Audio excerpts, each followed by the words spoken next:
ओम नमो भगवते वासुदेवाय।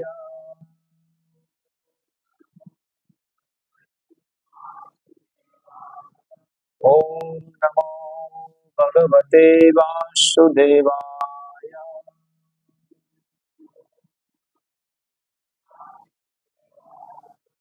ओम नमो भगवते वासुदेवाय।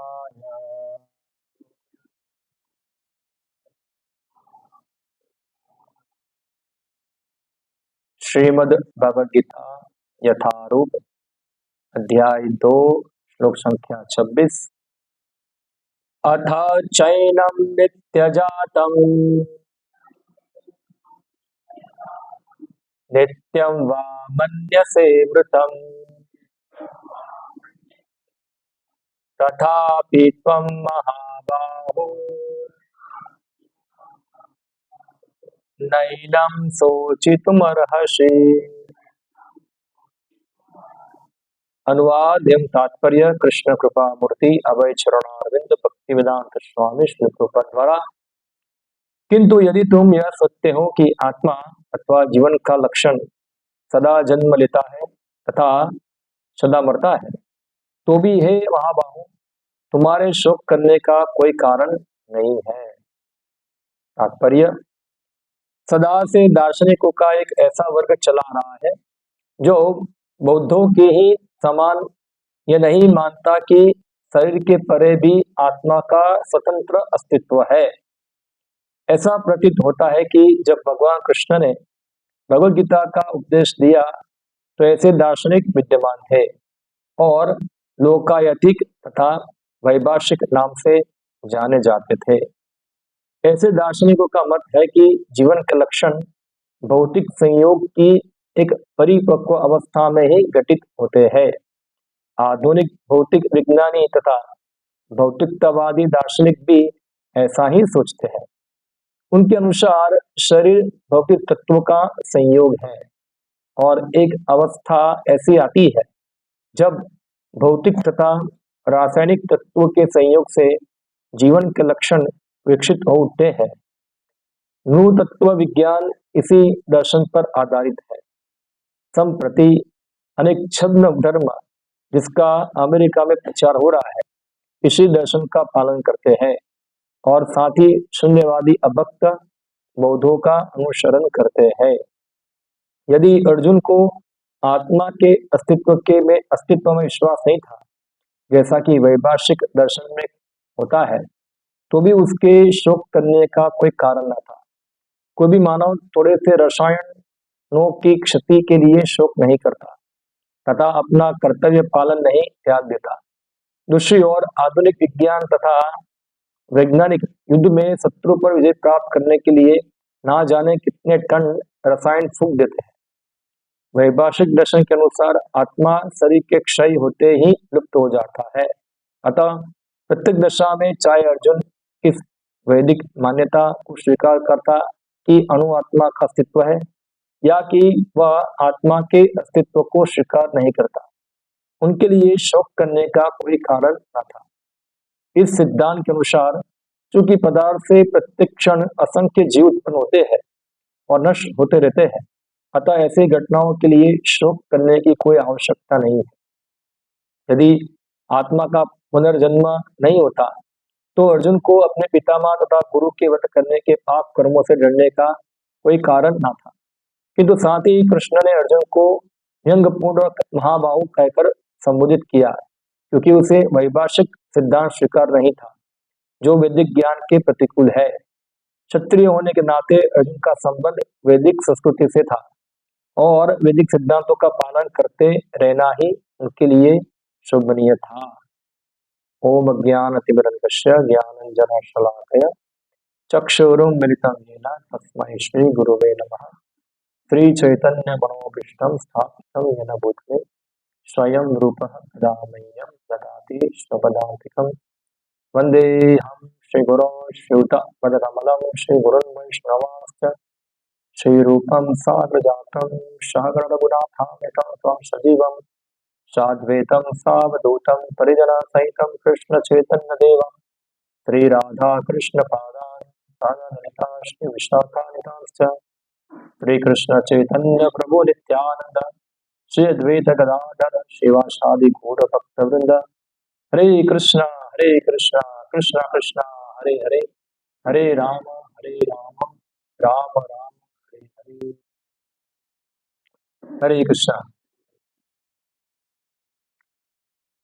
तो ये भगवद गीता का दूसरा अध्याय है। यह अध्याय को सांख्य योग के नाम से भी जाना जाता है। सांख्य योग का मतलब होता है संख्या संख्या संख्या यानी कि गिनती करना। और यह अध्याय के अंदर सांख्य का अर्थ होता है कि भौतिक पदार्थों का विश्लेषण करना, हाँ, निरीक्षण करना, विश्लेषण करना उनका। कैसे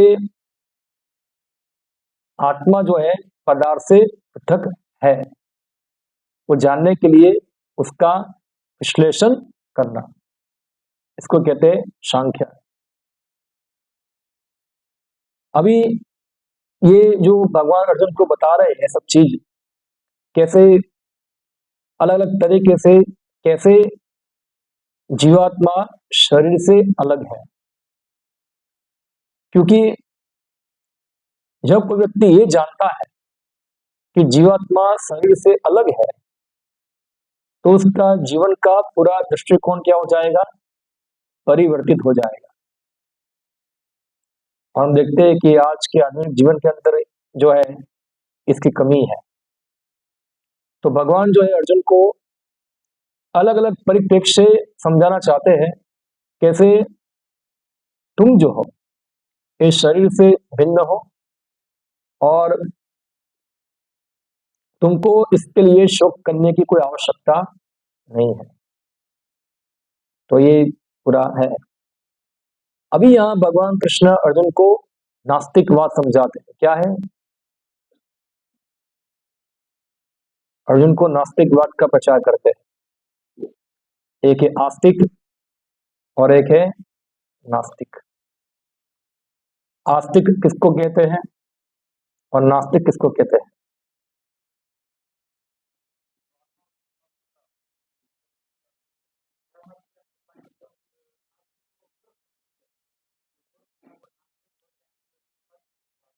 जो शास्त्रों को मानते हैं वो आस्तिक है। वेदना माने बुद्धो हैलो नास्तिक। जो शास्त्रों को मानते हैं वो कौन है? आस्तिक। जो शास्त्रों को नहीं मानते हैं वो कौन है? नास्तिक। तो अर्जुन जो था वो वैदिक परंपरा में आने वाला व्यक्ति था, यानी कि स्वाभाविक है अर्जुन कौन है? आस्तिक है। जैसे हम देखते हैं आज के हिंदू समाज के लोग कम से कम मुंह से तो शास्त्रों को मानते हैं, इसलिए क्या होता है उनके लिए स्वीकार करना सहज है कि हम शरीर नहीं है, महात्मा है, पुनर्जन्म होता है। उनके लिए क्या होता है, ये सहज है। मगर यही चीज आप जाके बाहर समझाओगे, भारत के बाहर, आप अफ्रीका चले जाओ, आप यूएस चले जाओ, या तो फिर आप चले जाओ गल्फ कंट्री में चले जाओ, सबको बताइए कि हम शरीर से अलग आत्मा है और आत्मा का पुनर्जन्म होता है, तो आपको क्या उत्तर मिलेगा वहां से? हम्म, तो हम उसमें नहीं मानते हैं। तो जो आधुनिक आज का समय है, तो एक दर्शन जो है आधुनिक समय के अंदर बहुत प्रचलित है और वो है नास्तिक। नास्तिकों का दर्शन ये है कि कोई भगवान नहीं है और कोई आत्मा भी नहीं है। और क्योंकि हम लोग अपने आंखों से आत्मा को देख सकते नहीं है, हम अपनी आंखों से भगवान को देख सकते नहीं है, इसलिए उसमें मानना क्या है, ये तो खाली एक कोरी कल्पना है। जब तक कोई चीज को हम हमारी आंखों से देखेंगे नहीं, जब तक कोई चीज को हम हमारे प्रयोगशालाओं के अंदर उसको प्रूफ नहीं करेंगे, साबित नहीं करेंगे, तब तक वो चीज को हम स्वीकार करेंगे नहीं। तो ये है। अब ये जो नास्तिक दर्शन है, ऐसा नहीं कि अभी अभी चालू हुआ है। ये नास्तिक दर्शन जो है सृष्टि के सर्जन से ही प्रारंभ है। जब भगवान कृष्ण अर्जुन को गीता बता रहे थे, तभी भी इस प्रकार का नास्तिक दर्शन मौजूद था।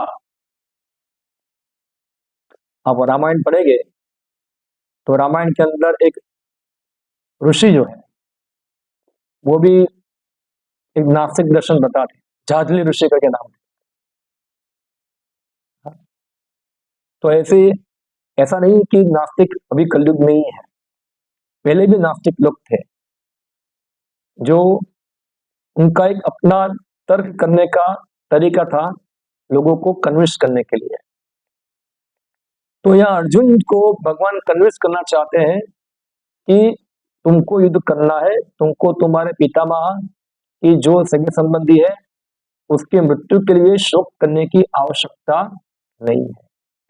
तो भगवान किस प्रकार अर्जुन को कन्विंस करते हैं? तो पहला ऑप्शन अर्जुन के पास क्या है कि अगर तुम वैदिक सिद्धांत को मानने वाले हो, और दूसरा ऑप्शन क्या है, तुम वैदिक सिद्धांत को मानने वाले नहीं हो। तो भगवान अभी जो ये श्लोक के अंदर बता रहे हैं, सेकंड ऑप्शन क्या है कि अगर तुम, चलो मान लेते हैं कि तुम आत्मा के अस्तित्व में विश्वास नहीं करते हो। हाँ, अर्जुन बोल सकता है कि मैं आत्मा में विश्वास करता नहीं हूं। तो भगवान बताते फिर भी अर्जुन तुमको शोक करने की आवश्यकता नहीं है, क्योंकि नास्तिक दर्शन क्या है कि सब पदार्थ जो है वो मिलकर क्या बनते हैं, एक शरीर बनता है और कुछ समय के लिए टिकता है, फिर क्या हो जाता है, वो खत्म हो जाता है। मिट्टी से प्रकट हुआ और बाद में क्या हो गया, मिट्टी हो गया। तो आप हमेशा हमेशा के लिए क्या हो गए, आप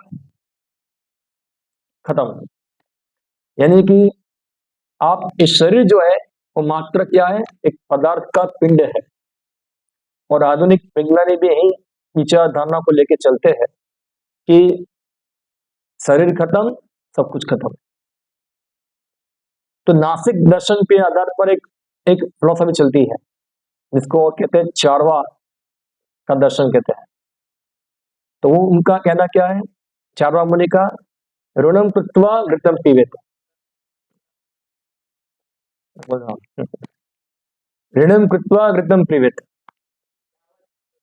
बोल रहा हूं मैं, वरना आप इधर आ जाइए। ऋणम कृत्वा घृतम पीवेत यावत जीवेत सुखम जीवेत भस्मीभूतस्य देहस्य किम पुनरागमन भवेत। ये चारवा मुनि का कहना है ऐसा है कि क्या करो, कोई आत्मा नहीं है, कोई जीवन नहीं है दूसरा, इसलिए क्या करो, सब लोग खूब घी पियो। आजकल तो घी लेने जाएगा तो क्या होगा, उसमें कुछ गाय का चर्बी भी आ जाएगा उसके अंदर। और पहले के समय के अंदर घी पीना यानी कि क्या है, एंजॉय करना, खा पी के मजा करना। इसको हम हमारी सरल भाषा में बोलेंगे, खा पी के मजा करो। हाँ, ऋणम कृत्वा घृतम पीवेत, घी पियो, पैसा नहीं तो क्या करो, लोन ले लो। हाँ, बैग बोरो और स्टील, क्या करो, बैग यानी भीख मांग लो, उधार ले लो, या तो फिर क्या करो, चोरी करो, मगर क्या करो, एंजॉय करो किसी तरह से। ऋणम कृत्वा घृतम पीवेत यावत जीवन सुखम जीवेत भस्मी भूतस्य देहस्य। जब ये शरीर खत्म हो जाएगा तो वापस कोई पैसा लेने आने वाला नहीं है। किम पुनरागमन भवेत, गया वो गया, वापस आने की आवश्यकता। तो ये दर्शन पे आधारित क्या होता है, लोग अपना जीवन जीते हैं। हम देखते हैं आजकल के जितने भी लोग हैं हमारे समाज के अंदर, वो लोग नहीं जानते हैं कि हम शरीर नहीं, हम आत्मा है। और ये ना जानने के कारण क्या होता है, वो उनको उनका भविष्य क्या है उनके बारे में कुछ चिंता, क्या होगा उसकी चिंता नहीं है। कोई किसी को भविष्य की चिंता नहीं है। वास्तव में अगर हम वैदिक शास्त्र को मानते हैं तो भविष्य केवल हमारा 40 साल, 50 साल, 60 साल तक नहीं है, उसके आगे भी क्या है, हमारा भविष्य है। सब लोग अपने भविष्य की चिंता करते हैं ना, कि भाई वो मेरा भविष्य, मुझे जैसे एक बच्चे लोग हैं तो चिंता करते भविष्य में क्या होगा, तो लोग पढ़ाई करते हैं, अच्छा जॉब मिल जाए, अच्छा जॉब मिल जाना, अच्छा पढ़ाई हो जाना, तो ये सब तक खाली भविष्य सीमित, इससे आप पूरा जीवन पे विजय प्राप्त कर पाएंगे। लोगों का यही है ना, एक अच्छा जॉब मिल गया तो क्या हो गया, जीत गए, रेस जीत गए हैं, ये विजय नहीं है, उसके आगे भविष्य है हमारा। हाँ, जब हम वृद्ध हो जाएंगे, उसका मृत्यु आएगी, और मृत्यु के बाद क्या होता है, एक अगला जीवन भी होता है, और लोग इसके बारे में परवाह करते नहीं है कि क्या होगा, जो होगा वो देखा जाएगा। हाँ, जो होगा वो देखा जाएगा, ये मूर्खों का क्या है, विचार डालना है, जो होगा वो देखा जाएगा, यानी कि वो खूब तमोगुण में ग्रस्त है। जो होगा वो देखा जाएगा, जैसे उदाहरण देते हैं, जैसे एक पशु होता है, खरगोश होता है, वो सामने देखता है शेर को, तो क्या करता है, अपना आंख बंद कर देता है, और क्या सोचता है वो, कि अभी कोई खतरा नहीं है, कोई खत्म हो गया सब कुछ, मैं सुखी हूँ। खाली आंख बंद करने से कोई खतरे से बच सकता नहीं। उसी प्रकार हम लोग जो है, ये सब मृत्यु, ये सब बातें सुनना हमको अच्छा लगता, हम कई बार बात करते हैं, लोग बोलते हैं अच्छा अच्छा बोलो ना, ऐसा क्यों बुरा बुरा बोलते हैं। हाँ, अच्छा अच्छा बोलो, ये बार बार क्यों मृत्यु मृत्यु बोलते रहते हैं, कोई अच्छा शब्द मुंह में से निकालो। मगर ये जो चीज है वो सत्य है, और हमको सुनने की आवश्यकता है, उसको सुनना चाहिए। एज श्योर एज डेट, क्या बताए कि मृत्यु सबके लिए निश्चित ही है, निश्चित है ये, और इसीलिए मृत्यु निश्चित है, तो उसके बाद हमारा गति क्या होगा, उसके लिए भी हमको चिंता करने की आवश्यकता है। अभी जो नास्तिक है, उनका मानना क्या है, मृत्यु हुआ तो सब कुछ खत्म, सब कुछ जीरो हो जाएगा, कुछ बचने वाला नहीं, सब कुछ खत्म।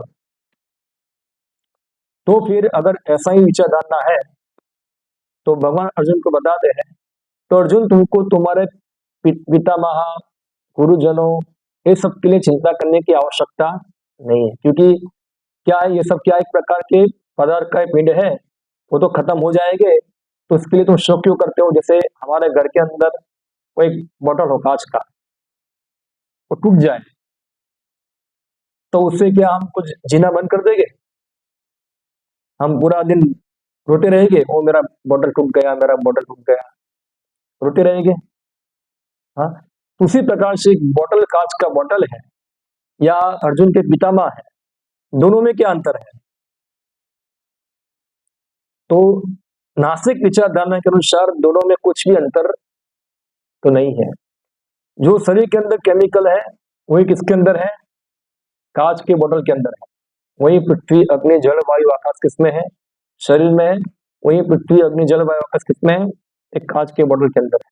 तो आप कांच का बोतल तोड़ो, कि किसी मनुष्य को तोड़ दो, दोनों में क्या फर्क पड़ने वाला है, क्योंकि अंत में क्या है, पदार्थ ही है। रोज कितने केमिकल फोड़े फोड़े जाते हैं, तो इसके लिए कोई दुख करता है, हाँ कोई दुख होता है।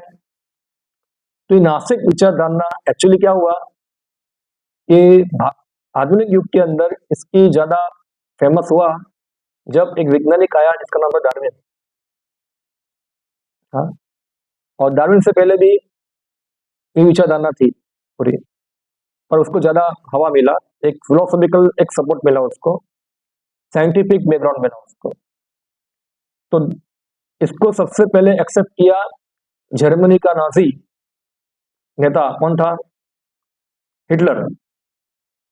हाँ, तो जो डार्विन था, उसका कहना था कि सर्वाइवल फॉर फिटेस्ट, यानी कि जो व्यक्ति फिट है वही जी पाएगा, बाकी सबको क्या होगा, मरना पड़ेगा। क्योंकि डार्विन का जो फिलोसफी था, यानी कि जो उसका साइंटिफिक थीसिस था, वो क्या था कि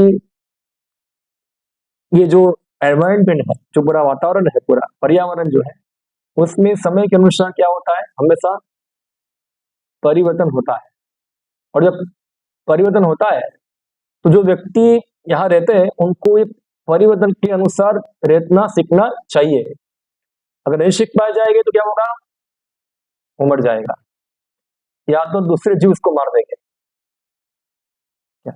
इसलिए हम देखते हैं, यही विचारधारा जो थी सेकंड वर्ल्ड वॉर का क्या था, एक बीज था। तो जर्मनी को लगा कि अगर हम लोग जो हो गए सबको नहीं मारेंगे तो सब लोग हमको मार देंगे, इसलिए क्या करो, हम लोग दिग्विजय कर लो, सबको ही खत्म कर दो। तो हम देखते हैं फिर सेकंड वर्ल्ड वॉर हुआ, जर्मन ने अटैक किया अंग्रेज के ऊपर, ब्रिटिश के ऊपर, ऐसे पूरा लड़ाई हुआ और उसके कितने लोग मर गए। अभी हम वर्तमान समय में देखेंगे तो वर्तमान समय में ही विचारधारा के सामने युद्ध चल रहा है। हम देखेंगे जब ये इसराइल लड़ रहा है पूरा, तो यहूदी को लग रहा है कि अगर हम नहीं लड़ेंगे तो ये लोग हमको मार देंगे, इसलिए क्या करना है, हमको इनको ही खत्म कर देना है तो हम बच पाएंगे इससे। तो ये जो पूरा विचारधारा है, ये पूरा सर्वाइवल फॉर फिटेस्ट, जो फिट है वो जी पाएगा, ये पूरा नास्तिक विचारधारा से आता है इधर। उनका मानना है कि ये शरीर केवल केमिकल है, तो केमिकल है इसलिए इसको मानने से कोई पाप नहीं है, कोई कुछ होता नहीं है, बस खत्म कर दो उसको। इसलिए समाज के अंदर अलग अलग प्रकार के पाप कर्मों को प्रोत्साहन मिलता है, एक समाज का एक मोरल स्टैंडर्ड जो है वो कम होता है। जैसे हम देखेंगे तो एबॉर्शन है, तो क्या एक केमिकल है, तो उसको खत्म करने के लिए कोई इसमें कुछ किसी प्रकार का पाप नहीं है, इसको आप खत्म कर सकते हैं। हाँ, क्योंकि इसमें कोई वैदिक विचारधारा के अनुसार पाप है, मगर आज की आधुनिक विचारधारा के अनुसार क्या है, तो खाली मांस का पिंड है, खत्म कर दो उसको। या कितने सारे कत्ल खाने चलते हैं दुनिया के अंदर, हाँ, कितने सारे पशुओं को काटा जाता है, क्या विचारधारा है इसके पीछे, पशु के अंदर कोई आत्मा नहीं है, वो तो खाने का विषय है, इसको काटो खाओ बस खत्म, उसकी पीड़ा कुछ पीड़ा नहीं है, हमको हमारे जीव क्या करना है, उसको वो संतुष्ट करना है। ना जाने कितने पशुओं को मारा जाता है। और देखिए जितने पशु के कत्ल खाने होते हैं ना, वो शहरों में नहीं होते हैं, दूर होते हैं, क्योंकि वो सबकी नजरों में दिखाई देते नहीं है। कभी आप जाओ कोई कत्ल खाने में घूमने के लिए कितनी चीख चीख होती है पशुओं की। और आज तो आधुनिक कत्ल खाने जो है पूरा ऑटोमेटिक मशीन से चलता है पूरा। तो जैसे हम मशीन में जैसे काम होता है ना, ऐसे खट खट खट खट खट खट पशुओं को काटा जाता है पूरा। यानी कितने पशुओं को लोग काटते हैं केवल अपनी जीभ की तृप्ति के लिए। और ऐसे व्यक्ति को आप बोलोगे कि भाई क्यों पशु को मारते हो, क्यों खा रहे हो उसके लिए, है हमने नहीं खाएंगे तुम भूखे मर जाओगे। बोला कैसे, बोला हम पशु खा रहे हैं इसलिए क्या होता है, अनाज थोड़ा बच जाता है और आप लोग अनाज खा पाते हैं। तो उनका तर्क ये होता है। फिर हमारा तर्क ये होगा, ठीक है तो पशु क्या खाता है,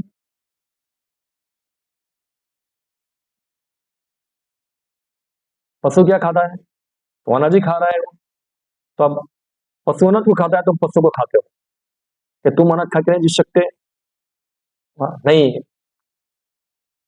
ये फूड चेन है, हम तो लोग खा रहे हैं, वरना पशुओं की संख्या बढ़ जाएगी, बहुत सारे बढ़ जाएगी, इसलिए हमको खा खा के कम कर रहे हैं ऐसा। तो शुरुआत कहाँ से कर सकते हैं, तुम्हारे घर में से ही कर सकते हैं।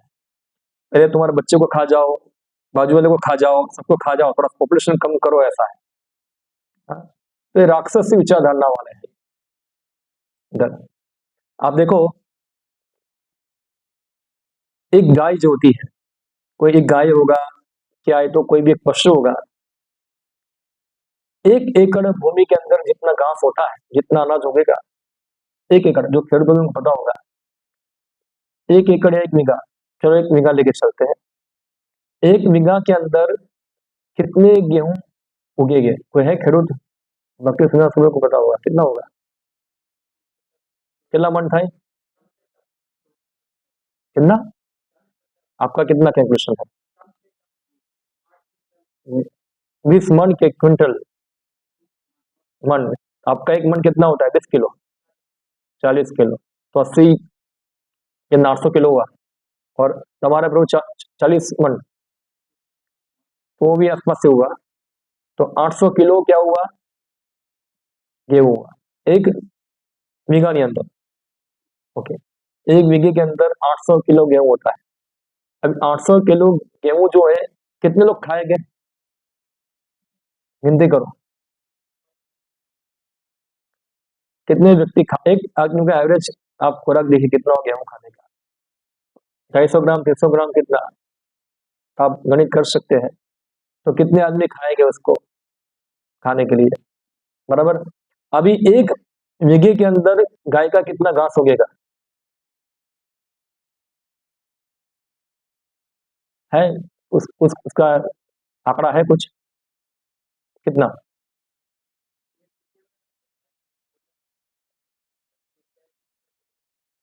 एक साल के लिए एक बीघा है पर एक बीघा में गाय के लिए हो जाए, एक गाय नप जाएगी उसके ऊपर, आराम से नप देगी। बराबर। अभी एक गाय के लिए जो घास उगाते हैं, तो घास उगने में कितना समय लगता है? 2-3 महीना लगेगा। बरा- हाँ। और गेहूं उगने में कितना समय लगता है? 4 महीना। 4 महीना उसमें लगते हैं, तो अप्रोक्सीमेटली सेम ही टाइम लगता है दोनों का। बराबर। और साल में 2 बार फसल लेते हैं। दो, एक गेहूं का लिया, एक विंटर का लिया, एक मानसून का लिया, 2 फसल लिया। 2 बार कुछ अनाज निकलता है।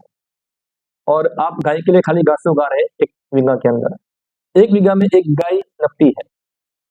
गाय छोटी होती है, छोटी से बड़े होने के लिए कम से कम 3 साल में बड़ी हो जाएगी। दूध देने के लिए वो 5 साल, 5 साल तक एक बीघे में खाती रहेगी, तो बड़ी होगी वो। फिर वो गाय को एक आदमी खाएगा। गाय को कितने आदमी खा पाएंगे?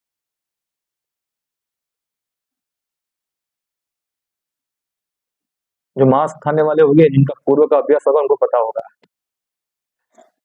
एक गाय को कितने आदमी खा सकते हैं, कितना किलो मांस निकलेगा उसमें से, एक कितना वेट हो रहा है गाय का। हड्डी तो कुछ काम में नहीं आएगी। हाँ, बाकी तो क्या उसको खाने के लिए होगा? 30 किलो, 25 किलो। हाँ, 30 किलो, 25 किलो मांस निकलेगा। 30 किलो, 25 किलो में कितने आदमी खाएंगे?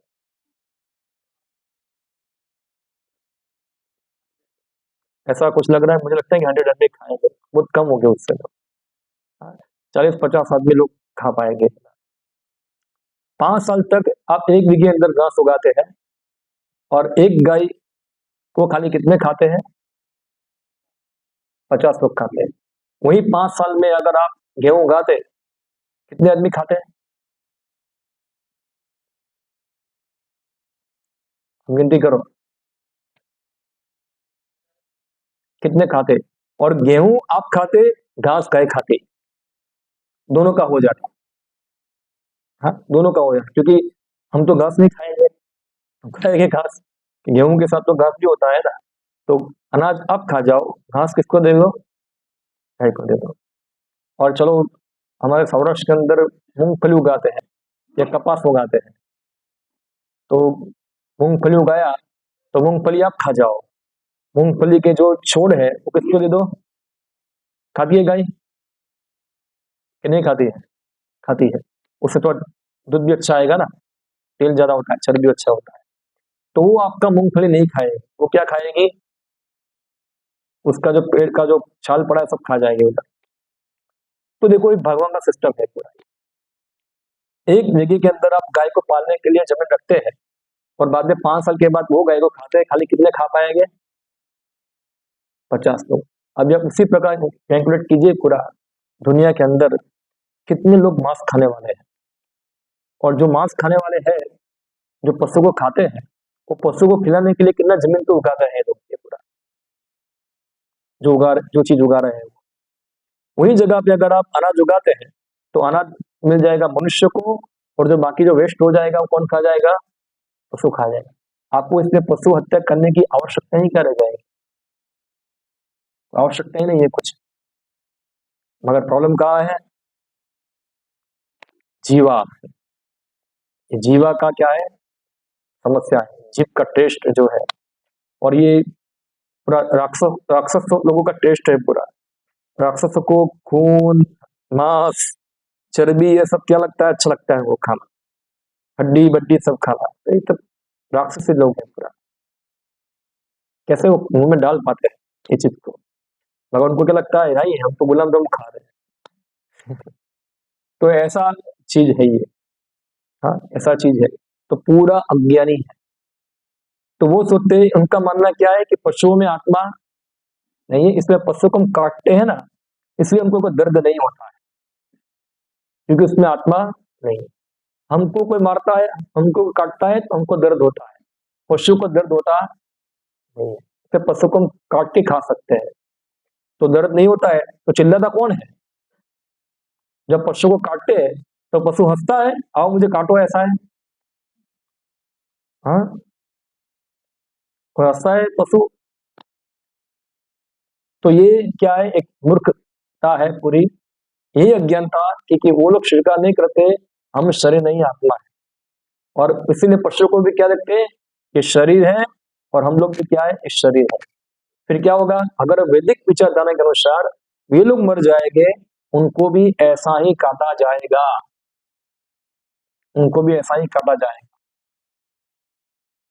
लोग इतने सारे मर रहे हैं, युद्ध में मर रहे हैं। हाँ, कितना खतरनाक मरते, एक बम फूटता है, क्या होता है? सब खत्म हो जाता है। तो हम लोग बेचारे मर गए, छोटे बच्चे मर गए, महिलाएं मर गई, सब लोग मर गए। तो दुख होता है। न्यूज में आता है, बड़ा बड़ा फोटो आते हैं कि आज 100 बच्चे मर गए, बम फोड़ दिया, इतने मर गए।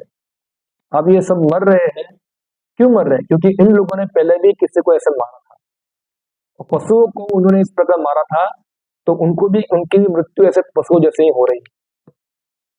हाँ, उनके पशु जैसा मारा जा रहा है इधर, क्योंकि ये कर्मों के रिएक्शन उनको प्राप्त होता है।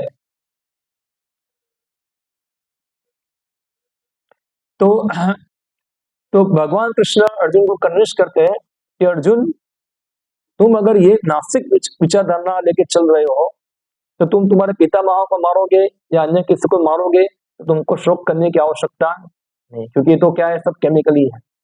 मगर अर्जुन को भगवान कृष्ण बताते हैं महाबाहो। क्या बताते हैं? महाबाहो। यानी कि अर्जुन, महाबाहो का अर्थ होता है कि जिनकी पूजा जो है क्या है? वो महान है, शक्तिशाली है। और ये शक्तिशाली पूजा किसके लिए? क्षत्रियों के लिए है।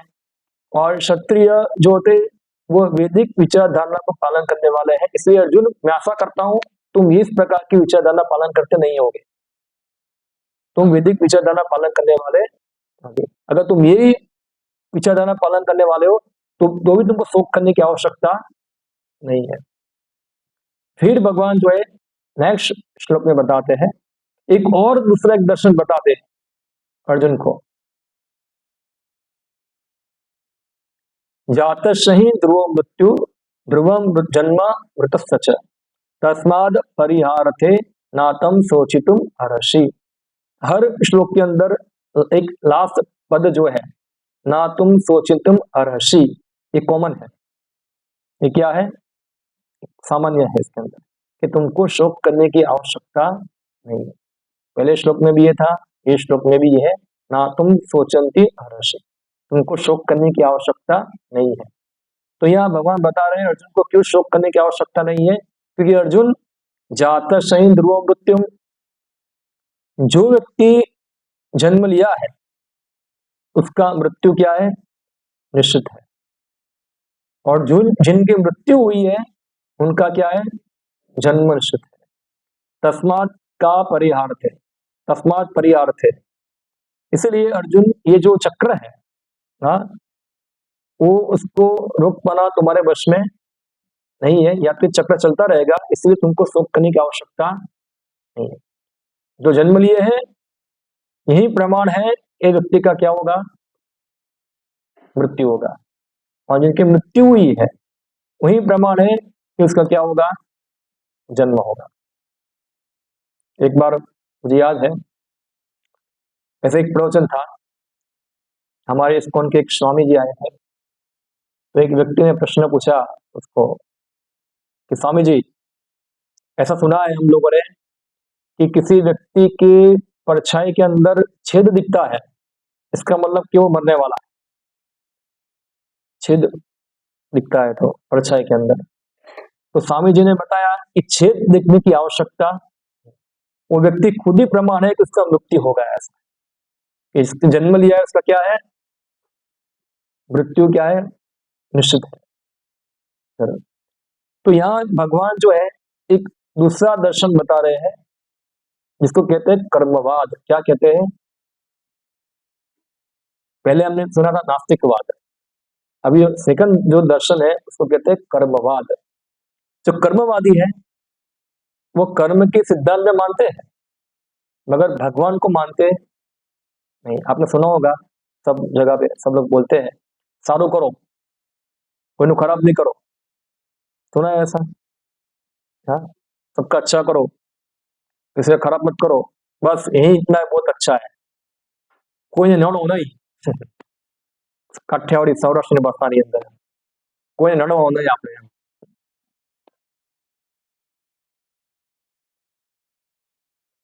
पर जगत क्या है, कोई ना कोई नड़ता ही है इधर, जगत ही ऐसा बनाया है हाँ, तो ये हम देखते हैं कि कर्मवाद का जो तत्व दर्शन है, उसका कहना क्या है कि देखो, हम अच्छे अच्छे कर्म करेंगे, उसके अनुसार क्या होगा, हमको फल मिलेगा। हम अच्छा कर्म करेंगे, हमको अच्छा जन्म मिलेगा। मृत्यु तो हमारी होने वाली है, तो क्या करो, अच्छा कर्म करो और स्वर्ग में जाओ, वापस आओ, वापस कर्म करो, वापस स्वर्ग में जाओ, वापस आओ, अच्छा कर्म करो, वापस स्वर्ग में जाओ। उनको मुक्ति के अंदर कोई विश्वास नहीं, ये आत्मा की मोक्ष मोक्ष जैसा कुछ होता, ये जन्म मृत्यु चलने वाला ही हमेशा, कभी खत्म होगा। इसलिए क्या करो, अच्छे कर्म करते रहो, बस। हाँ, और ये भगवान की पूजा करने की बात, तो बोला भगवान की पूजा करने की कोई आवश्यकता, खाली अच्छे कर्म करो बस। इसे भगवान की पूजा करने की क्या आवश्यकता है। और हम देखते हैं भगवान कृष्ण कई बार वृंदावन इंद्र को चिढ़ाने के लिए, ये भी एक प्रकार का ढका हुआ नास्तिकवाद है। ये नास्तिकवाद का दूसरा रूप है।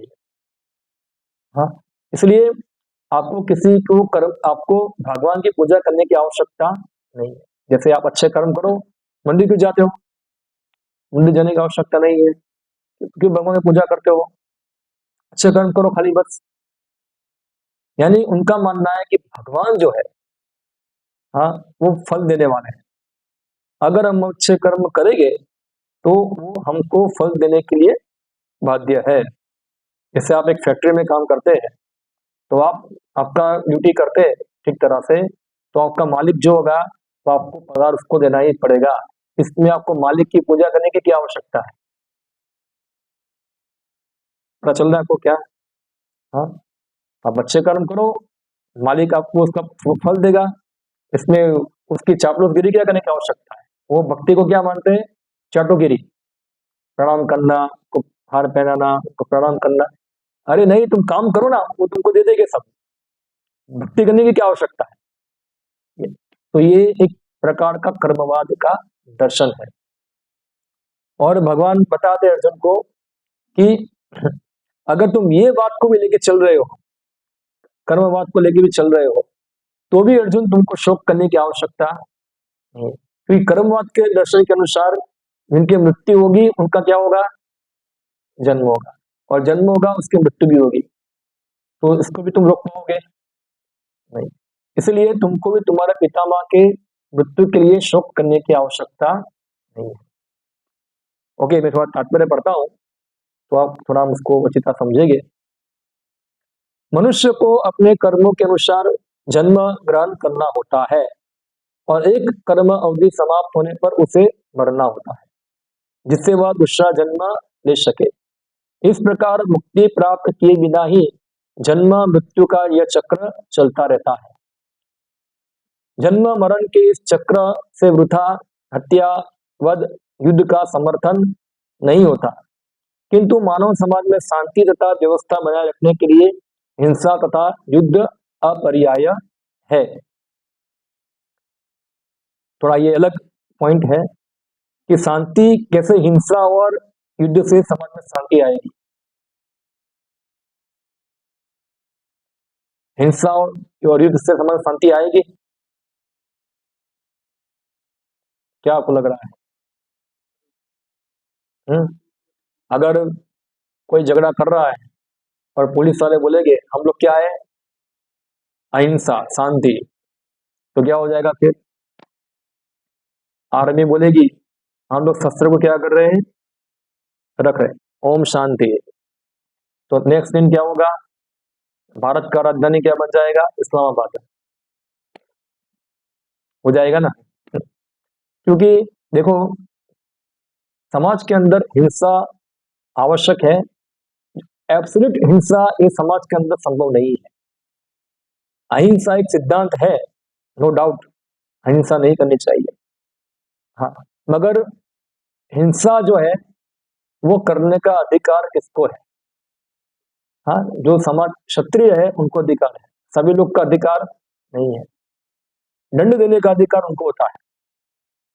तो इसलिए समाज में शांति स्थापित करने के लिए क्षत्रिय को हिंसा करना आवश्यक होता है, जिससे क्या हो जाए, समाज सुचारू ढंग से चलता रहे। तो अगर भगवान या श्री प्रभुपाद जी बताते हैं कि चलो जन्म मरण चलता है, इसका मतलब है कि कोई निंद जुड़ी सबको मारे, इसका अर्थ ये नहीं होता है। कुरुक्षेत्र का युद्ध भगवान की इच्छा होने के कारण अपरिहार्य था और सत्य के लिए युद्ध करना क्षत्रियों का धर्म है। अतः अपने कर्तव्य का पालन करते हुए स्वजनों की मृत्यु से भयभीत या शोकातुल क्यों था? यह विधि कानून को भंग नहीं करना चाहता था, क्योंकि ऐसा करने पर उसे उन पाप कर्मों के फल भोगने पड़ेंगे जिससे वह अत्यंत भयभीत था। अपने कर्तव्य का पालन करते हुए स्वजनों की मृत्यु को रोका नहीं जा सकता था, और यदि वह अनुचित कर्तव्य पथ का चुनाव करे तो उसे नीचे गिरना होगा। तो यहाँ एक चीज हमको समझना है कि कर्मवाद जो है, जो कर्मवाद को लेके चलते हैं कि अच्छा करो, अच्छे बनो, तो सबसे पहले प्रश्न मेरा ये होता है कि सब अच्छा का मतलब क्या है? कौन डिसाइड करेगा ये अच्छा है या बुरा है? हाँ, ये अच्छा है ये बुरा है, शास्त्र, उनका कहना है शास्त्र ज्यादा। और शास्त्र यानी कि भगवान की वाणी, भगवान का मत। तो भगवान का मत डिसाइड करेगा क्या सही है क्या गलत है। तो इसलिए जो व्यक्ति भगवान को नहीं मानता है, इसका मतलब क्या हुआ, इसमें किसी प्रकार की अच्छाई ही नहीं है। श्रीमद् भागवत में श्लोक आता है जिसके अंदर बताते हैं, ये श्लोक प्रहलाद महाराज बताते हैं और भगवान नरसिंहदेव की स्तुति करते 5वें स्कंद में आता है ये श्लोक।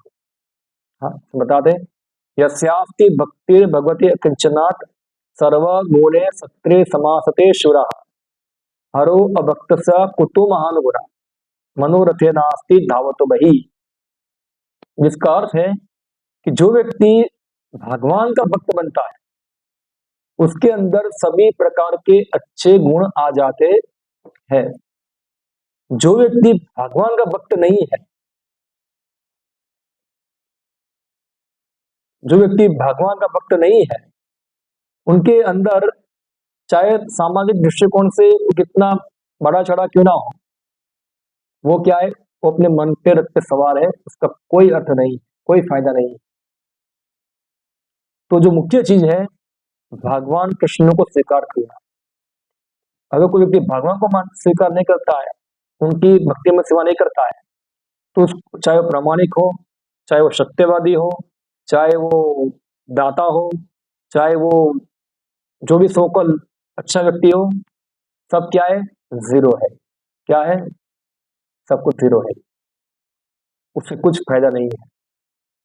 और उसके सामने कोई व्यक्ति दाता भी नहीं है, सत्यवादी भी नहीं है, झूठा भी है, चोर भी है, पापी भी है, मगर भगवान कृष्ण को मानता है, कृष्ण को स्वीकार करता है, तो धीरे धीरे क्या हो जाएगा, वो सभी उसके अंदर अच्छे गुण आ जाएंगे। इसलिए हम देखिए आज के समाज के अंदर लोग जो होते हैं वो वो कर्ण और एकलव्य दोनों के गुणगान गाना चाहते हैं, ज्यादा गाते हैं। हाँ, कर्ण जो था बोले ये कृष्ण ने अर्जुन ने उसके साथ क्या किया, छल किया, उसको मरा दिया। कितना अच्छा आदमी था ये। कई बार लोग तर्क करते हैं कितना अच्छा आदमी था, दान देने वाला था, कोई ब्राह्मण उनके पास आते तो कभी कुछ मना करता नहीं था, और दाता वीर कर्ण था। और हम देखते हैं कि जब कर्ण को छल से मारा अर्जुन ने, तो कर्ण रोका अर्जुन को, क्यों मुझे मार रहे हो, तुम तो धर्म पालन करने वाले हो और मुझे अधर्म पूर्वक क्यों मार रहे हो। तो कर्ण दाता वीर था, सब अच्छे गुण थे। तो भगवान कृष्ण ने उसको बताया कि जब पांडवों की पत्नी का चिर हरण हो रहा था, ऐसा आइडिया देने का काम किसने दिया था, क्या वो धर्म था? हाँ, क्या वो धर्म था? वो धर्म, जब अभिमन्यु को मारा गया तब धर्म कहा गया था, तुम धर्म का भाषण मुझे मत दो ऐसा। ये भगवान कृष्ण ने किसको बताए, कर्ण को। और अर्जुन को बोला मारो उसको, यही उसका गति है। तो सामान्य व्यक्ति जो होते हैं वो कई बार क्या होते हैं, क्या सही है क्या गलत है समझ सकते हैं। उसी प्रकार दूसरा उदाहरण है एकलव्य का। हाँ, तो जानते हैं एकलव्य एक निषाद, निषाद यानी एक जंगली जाति थी, उसमें लीडर का एक बच्चा था। द्रोणाचार्य के पास वो शस्त्र विद्या सीखने के लिए आया। द्रोणाचार्य ने पूछा तुम कौन हो, तो क्षत्रिय हो? बोला क्षत्रिय नहीं हो, तो तुम शस्त्र विद्या सीख सकते नहीं हो, मना कर दिया उसको। मगर एकलव्य ने क्या किया, अपने जंगल में जाके द्रोणाचार्य का पुतला बनाया, और पुतला बनाकर उसने शस्त्र का अभ्यास करना चालू कर दिया। एक बार क्या हुआ, पांडव लोग जा रहे थे और एक कुत्ता जो था उनके साथ कुत्ता था, वो भौंक रहा था पूरा एकलव्य को देखकर। एकलव्य काला काला हुआ, जंगली लोग थे तो उसको देख के भौंका। तो उसने क्या किया, अपने बाणों से उसका मुंह बंद कर दिया, उसके मुंह में से बाण डाल दी, सब घुसा दिए बाहर। फिर पांडव वो लोग ने सबने देखा, उनको आश्चर्य हुआ, उनको जाके पूछे तुम कौन हो? बोला एकलव्य। किसके शिष्य हो? बोला द्रोणाचार्य के। है, द्रोणाचार्य के शिष्य हो? द्रोणाचार्य के शिष्य तो हम लोग हैं, तुम कहाँ सीखे, चलो हमारे साथ। सब लोग गए द्रोणाचार्य के पास, और अर्जुन ने बोला आचार्य ये बता रहा है कि आपका शिष्य है ये, आपने कब उसको शस्त्र शिक्षा दिया है ऐसा? द्रोणाचार्य बोले कौन है तुम्हारे गुरु? बोला आप ही मेरे गुरु है। अच्छा, मैं तुम्हारा गुरु हूँ? बहुत अच्छा, तो मैं तुम्हारा गुरु हूँ, तो अभी मेरा कर्तव्य क्या बनता है, तुमसे गुरु दक्षिणा प्राप्त करना। तो क्या करो, तुम्हारा ये राइट हैंड है, उसका अंगूठा काट के मुझे दे दो। उसने काट के दे दिया। अभी लोग बोलते हैं कितना गुरु भक्त है, उसने क्या किया, अपना राइट हैंड का अंगूठा काट के दे दिया। वास्तव में वो गुरु भक्त नहीं था, वो गुरु भक्त नहीं था। तो हमारे आचार्य उसके बारे में विश्लेषण करते हैं। सबसे पहले एकलव्य का दुर्गुण था गुरु अवज्ञा। क्या किया उसने, गुरु अवज्ञा।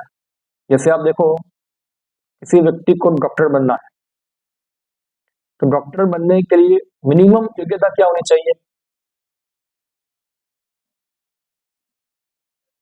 12 पास होना चाहिए, साइंस में पास होना चाहिए, कुछ अच्छे परसेंटेज आने चाहिए उसके, तब जाके क्या बन सकता है वो, डॉक्टर। अभी कोई 10वीं पास वाला है और जाके कॉलेज में जाके बोलेगा मुझे डॉक्टर बनना है, तो कॉलेज वाले क्या बोलेंगे उसको, तुमको एडमिशन मिलेगा, नहीं मुझे डॉक्टर बनना ही है, बनना ही है, तो जिद्दी है वो। उसी प्रकार से खास करके शस्त्र विद्या का जो ज्ञान था वो शत्रु के लिए सीखना जरूरी था, कि शत्रु उसके अधिकारी थे। हाँ, सब लोगों को ये सीखने की आवश्यकता होती। आज तो सब लोग सब सीखते हैं, क्योंकि उसका मिस यूज होने का चांस भी क्या है, रहता है। कोई भी ज्ञान होता है उसका दो परिप्रेक्ष्य है, उसका सही उपयोग भी होगा और क्या होगा, दुरुपयोग भी होगा। जैसे हम देखते हैं आजकल, अगर कोई आर्मी के अंदर कोई सैनिक है, बंदूक चलाना सीखता है, उसका रक्षा में उपयोग हो सकता है। मगर यही चीज कोई आतंकवादी सीख जाएगा तो क्या होगा, हाँ, लोगों को मारने के लिए उपयोग करेगा वो, क्योंकि उसके माइंड पे कंट्रोल नहीं है। इसलिए क्षत्रियों को खाली शस्त्र विद्या सीखना वो नहीं सिखाया जाता, उनको उनके मन, इंद्रिया, धर्म, ये सब सिखाया जाता है कि किस पे ये शस्त्र का उपयोग करना है और किस पे नहीं करना है। पूरा धर्म के अनुसार उनको शस्त्र का उपयोग करना सिखाया जाता है, बराबर। अब एकलव्य तो वो कैटेगरी का नहीं था, क्षत्रिय के कैटेगरी का नहीं था, और वो क्या सोच रहा है, मुझे क्या करना है, सीखना है। जैसे कोई बच्चा बोलेगा मुझे बंदूक चलाना सीखना है, तो उनको सिखाएगा कोई। और अब देखा, और उन्होंने दिखाया भी कि एक बच्चे ने क्या कर दिया, वो कुत्ते के मुंह में सब बाण मार दिया उसके अंदर। एक क्षत्रिय कभी ऐसा करेगा, क्षत्रिय जो होता है कभी निर्दोष पशुओं के ऊपर अपने शस्त्र चलाता है, खास करके पशु, वृद्ध व्यक्ति, स्त्री और बालक, इन व्यक्तियों का, ब्राह्मण, चौथा पांचवा, ये व्यक्तियों के ऊपर कभी भी शस्त्रों का वार करेगा नहीं। और हम देखते हैं, भागवत में पढ़ते हैं, यही कली राजा एक राजा का वेश धारण कर कर एक बैल के पैर काट रहा था और अपने आप को क्या बता रहा था, मैं क्षत्रिय हूं। मगर जब ओरिजिनल क्षत्रिय आ गया, परीक्षित महाराज, अपनी तलवार बाहर निकाली, तो उसने क्या कर दिया, अपना शस्त्र छोड़ दिया कि नहीं, मैं क्षत्रिय नहीं हूं, मैं तो शूद्र हूं, खाली क्षत्रिय का वेश धारण किया है। तो ये जो क्या नाम उसका, एकलव्य था, हाँ, वो इस कैटेगरी, वो गुण से क्षत्रिय नहीं था इसके अंदर, मगर उसको शस्त्र विद्या सीखने का वो शौक था, और द्रोणाचार्य ने उसको मना कर दिया कि तुम्हारे लिए जरूरत नहीं है। फिर भी वो सीखा जबरदस्ती। फिर जो उसने अंगूठा काट के दिया द्रोणाचार्य को, तो उसने एक अहंकार भाव में दे दिया। अहंकार भाव से क्या किया, अपना अंगूठा काट के किसको दिया, गुरु के प्रति स्पॉन्टेनियस प्रेम नहीं था उसको अंदर। तो और दूसरा, अर्जुन ने इसलिए रोका एकलव्य को, क्योंकि जो विधि है शास्त्र के अंदर, कैसे गुरु को अप्रोच करना है, कैसे गुरु की सेवा करना है, और सेवा करके गुरु से सीखना है, एकलव्य ने ऐसा कुछ किया नहीं था। ना तो उसने गुरु से अप्रोच किया था, ना तो गुरु से सेवा किया, और सीधा सीधा अपने आप क्या है, सब कुछ ठीक लिया। तो खाली एक फोटो रख दिया, एक गुरु का चित्र, सीखा। तो अगर ये प्रमाणित हो जाता तो सब लोग क्या करते, सब लोग ऐसा ही करते, कोई गुरु के पास जाता, खाली एक फोटो रख दो, अपने आप सीख जाओ सब क्या है, तो एक नई परंपरा स्टार्ट हो जाती पूरी। तो अर्जुन ने क्या किया, इस चीज को रोकने के लिए इसको बताया कि ये प्रॉपर नहीं है पद्धति, हाँ, तो इसलिए उसको काटा। अभी कोई बोलता है अर्जुन जो ईर्ष्यालु था, उसका अर्जुन ईर्ष्यालु नहीं था, अर्जुन इतना निम्न कैटेगरी का व्यक्ति नहीं था वो, हाँ, वो वैदिक सिद्धांत को बचाए रखना चाहता था वो, कि ये प्रोसेस गलत है इस प्रकार सीखने की है। इसलिए द्रोणाचार्य ने पनिशमेंट के रूप में क्या किया, उसका अंगूठा काट लिया। और हम महाभारत में देखते हैं, यही एकलव्य को भगवान कृष्ण ने मार दिया, भगवान ने मारा था उसको।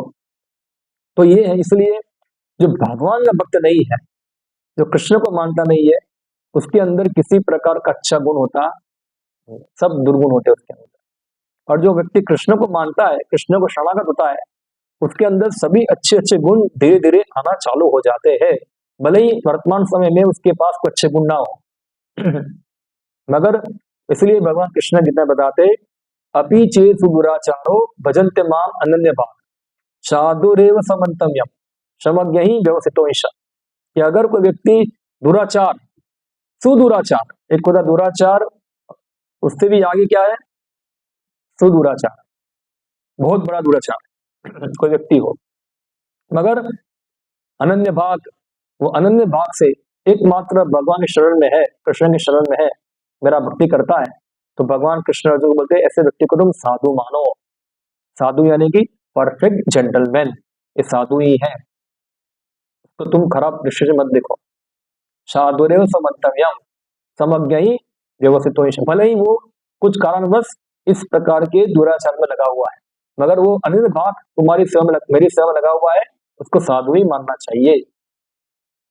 और उसके बदले में कोई व्यक्ति कितना साधु क्यों ना हो, हरो भक्तस्या कुतो महान गुण, हरि का भक्त नहीं है तो क्या बड़ा गुण है उसके अंदर, कुछ नहीं है।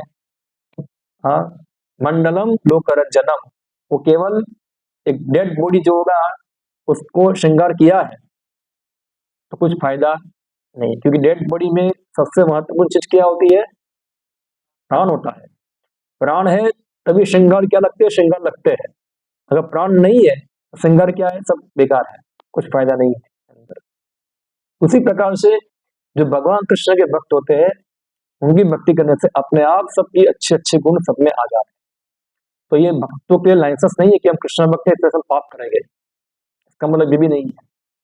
हाँ, मैं भक्तों से जो भी कुछ करूं मैं कर सकता हूँ, मगर पहले पुरानी पहले गलत आदत है, मगर धीरे धीरे भगवान की कृपा से भगवान क्या करेंगे, उसकी शुद्धिकरण करेंगे, उसका सफाया करेंगे, सब गलत आदतें शुद्ध हो जाएगी। क्षिप्रम भवती धर्मात्मा श्वासतम शांति मृच्छति कुंते प्रति जानाति नमे भक्तर प्रणश्यति, कि थोड़े समय में क्या बन जाएगा वो धर्मात्मा। हाँ, और मेरे भक्तों का कभी विनाश होता नहीं है, एक कुंते तुम सबको बता दो। तो ये कृष्ण भक्ति का क्या है, फायदा है। तो यहाँ भगवान अर्जुन को बता रहे, तो वैदिक अनुयायी हो मेरे आदेश को मानो। क्या मैं बताना चाहता हूँ, ना तो तुमको कर्मवाद पालन करना है, ना तुमको बोधवाद पालन करना है, तुमको क्या पालन करना है, कृष्ण की सूचना पालन करनी है। ओके, तो यहाँ मैं समाप्त करता हूँ। किसी का कोई विषय के ऊपर कोई प्रश्न हो, टिप्पणी हो तो बता सकते हैं क्या है। हाँ हाँ हाँ, बी और दोनों समान होती है। दो अभी बी, ये बी, इसका मतलब क्या हुआ, ए बी इसका मतलब क्या हुआ, ये बी और दोनों समान शब्द है। देखो ये हर स्टेटमेंट को आप लिटरली के तरीके से हम उसको डिफाइन नहीं कर सकते। क्या क्या कौन से कंटेंट्स में चल रहा है वो देखो आप, क्या कौन से क्या वार्ता चल रहा है, पर इसके आधार पे ये ट्रांसलेशन करा होता है। इसलिए ये ट्रांसलेशन जो है ना वो भक्त लोग कर सकते हैं, बाकी लोग संस्कृत पढ़ के आएंगे अपना अपना।